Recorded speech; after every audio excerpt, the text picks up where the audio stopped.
9 News at 5 a.m. starts right now.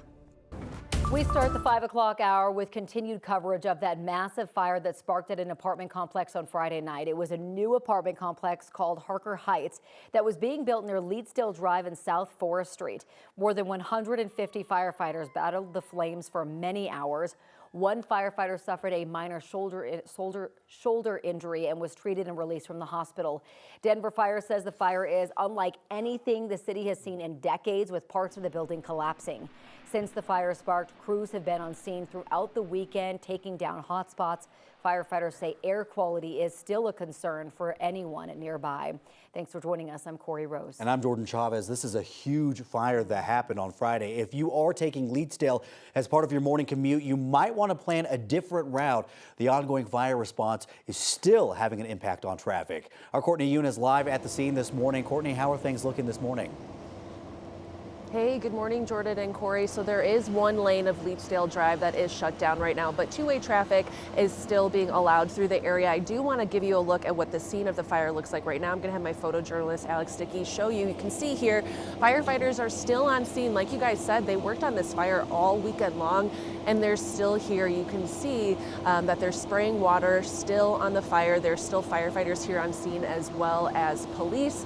And this all started on Friday night around 7 p.m. It prompted evacuation alerts in the area, which spanned about 16 blocks. I can tell you right now, just being here, the smell of smoke is still very heavy in the area. So those evacuations were lifted around 3:40 a.m. on Saturday, but still impacted businesses like Inga's Alpine Tavern. The restaurant wasn't able to open again until Denver police partially allowed traffic on Leedsdale Drive.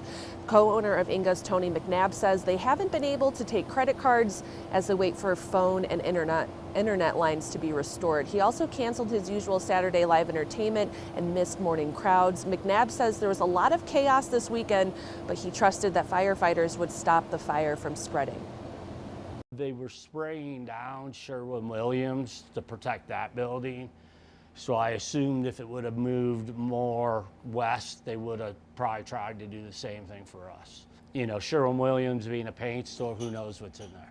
That could have been a big kaboom if it got there, but they protected it, so we felt pretty good. McNabb says that they were looking forward to potential new business and customers with this apartment building opening up. The 283-unit structure that was still in development was supposed to open up in May. Live in Denver, Courtney Yoon, 9 News. Courtney, thank you so much. And you just talked about those traffic impacts along Leedsdale. So let's talk about this. Leedsdale between Hudson and Forest, only one travel lane is open right now. So CEDA as well as Dottie, they're recommending people to just avoid that area, especially for large commercial vehicles who usually travel through that area.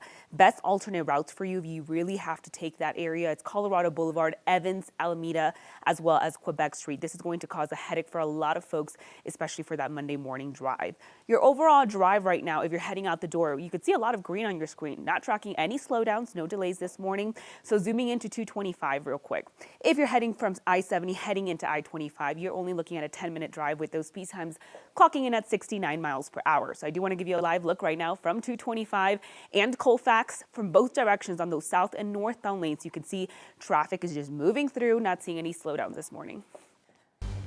Brianna, thank you. We are also tracking a storm system across Colorado this Monday morning. Happy Monday, January 5th to you, Colorado. We are going to be seeing gusty winds at times, but dry conditions here over the Denver area. So most of the moisture confined to the mountains, especially far west of the Continental Divide this morning over the western slope. That's where you'll find some rain and snow shower activity moving in over Glenwood Springs. The National Weather Service has issued a winter weather advisory. So again, this is not a major storm system, but around 4 to 8 inches of snow set to accumulate over portions of our park and Elkhead Mountain Range, gusty winds, and some tricky travel at times. But easy travel conditions here over the I-25 corridor, the Denver metro area, Front Range, and Eastern Plains. Highs today will be back to the low 60s. We tied the record high yesterday at 67, 62 expected this afternoon. Off and on mountain snow showers. Where is winter in and around the Denver area? Well, it doesn't look like it'll arrive in terms of our temperatures and any chances for snow Thursday into Friday of this week. So just in time for the Stock Show Parade to kick off in Denver. This morning, though, it is relatively mild, high 20s, low 30s. Typically, we see lows in the teens on average this time of the year. A lot of sunshine expected, and the warm-up arrives once again again, by 9 o'clock, we'll be at 45 degrees. Our average for this date is 44. Upper 50s by 11 a.m.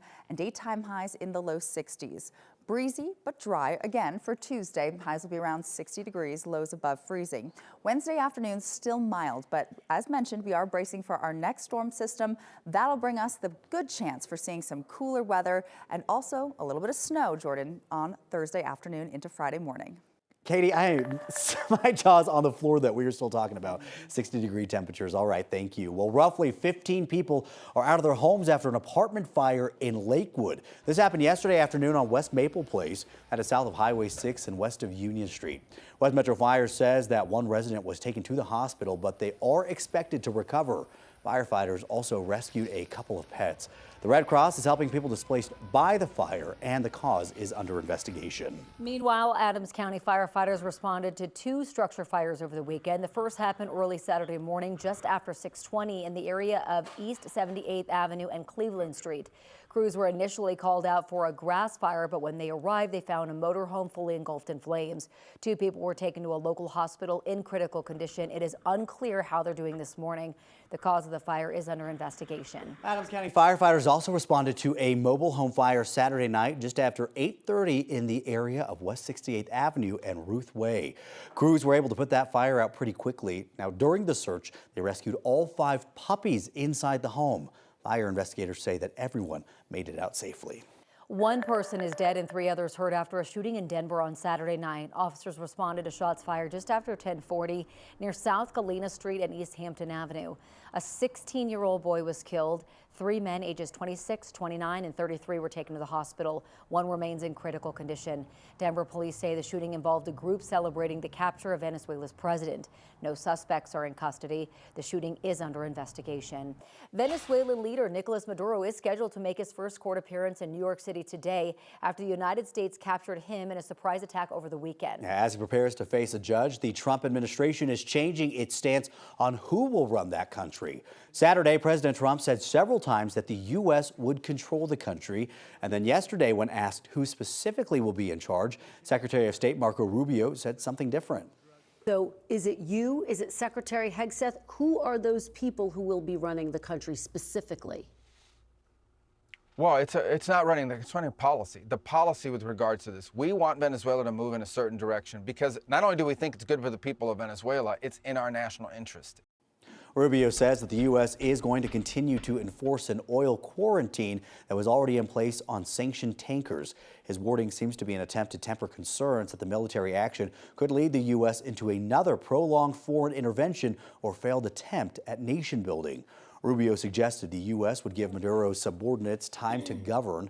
Venezuela's high court ordered Vice President Delcy Rodriguez to serve as interim president. The 56-year-old gave no indication that she would cooperate with President Trump and referred to his government as extremists. Trump told The Atlantic that if Rodriguez doesn't, quote, do what's right, she's going to pay a very big price, probably bigger than Maduro. Many questions remain about the legality of the military operation. Members of the Trump administration are expected to brief some members of Congress on it today. Sources tell CNN officials will provide information to the chairs and ranking members of the Senate and House Foreign Relations and Armed Services committees. The so-called Gang of Eight will also receive a briefing that is made up of leaders from each party and the chairs and ranking members of the House and Senate Intelligence Committees. The United Nations Security Council is set to hold an emergency meeting today on the situation in Venezuela. According to Reuters, Colombia, backed by Russia and China, requested the meeting of the 15-member council. The UN released a statement on Saturday saying that Secretary General Antonio Guterres was, quote, deeply alarmed by the recent escalation in Venezuela and that the U.S. actions, quote, constitute a dangerous precedent. A spokesperson added that Guterres is, quote, deeply concerned that the rules of international law have not been respected. Air travel in and out of the Caribbean is slowly getting back on track after the FAA reopened restricted airspace following military action in Venezuela.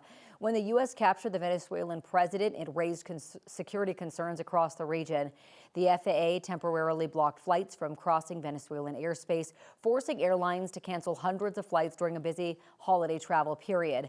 Puerto Rico, Aruba, the Virgin Islands, and several Eastern Caribbean destinations were affected, stranding thousands of travelers. Airlines say they're now adding flights and larger planes to clear the backlog, but some delays are expected to continue.